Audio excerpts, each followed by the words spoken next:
دین سے اصلاح دین۔ بے مقصد زندگی چاہے کتنی ہی طویل کیوں نہ ہو، موت سے بدتر ہے۔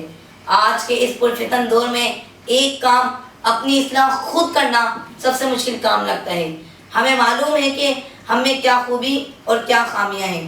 جب ہم اپنی خامیاں کو دور کرنا چاہتے ہیں تو سوال یہ پیدا ہوتا ہے کہ اپنی اصلاح کیسے کی جائے۔ تو سب سے پہلے نماز ادا کرنا شروع کر دیجئے۔ جیسے ہی ہم نماز کی طرف راغب ہوتے ہیں تو خیال یہ آتا ہے کہ کل سے 5 نمازیں پابندی سے پڑھوں گا۔ جناب عالی، یہ شیطان کا حربہ ہے، شیطان کی اس حربے میں ہرگز نہ آئیے۔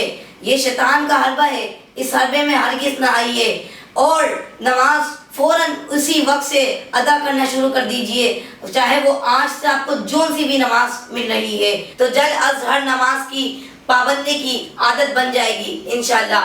اصلاح کے لیے دوسری اہم بات یہ ہے کہ ہم اپنے رب سے دعا میں دنیاوی ضرورتوں کا مطالبہ کرتے ہیں، ضرور کریں، لیکن ساتھ ہی اپنے رب سے یہ سوال بھی کریں کہ میرا مقصد حیات کیا ہے، میں اس دنیا میں کس کام کے لیے آیا ہوں، میں دنیا میں کیوں آیا ہوں، کس کام کے لیے آیا ہوں۔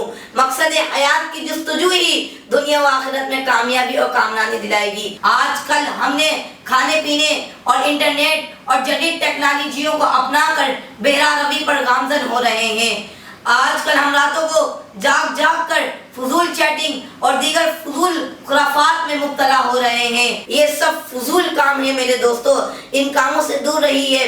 تو اللہ پاک نے ہمیں صرف اپنی عبادت کے لیے پیدا کیا ہے، کیا ہم نے روزانہ نہیں کبھی کبھی نماز تہجد اور نفلی نمازیں ادا کی؟ یہ ہم اپنے آپ کو اچھی طریقے سے جانتے ہیں۔ کہیں ایسا نہ ہو کہ توبہ کا دروازہ بند ہو جائے اور موت آ جائے تو ہمارا کیا بنے گا؟ ابھی وقت ہے، اپنی اصلاح خود کر لیجئے، دین اسلام پر عمل کر کے اپنی اصلاح خود کر لیجئے۔ اللہ پاک سے دعا ہے کہ اللہ پاک ہمیں اپنی اصلاح خود کرنے کی توفیق عطا فرما، ہمیں دین اسلام پر عمل کرتے ہوئے اپنی اصلاح خود کرنے کی توفیق عطا فرما، دین اسلام کے فرامین پر عمل کرنے کی توفیق عطا فرما۔ آمین بجاہ نبی الامین صلی اللہ علیہ وسلم وما علینا الا البلاغ المبین۔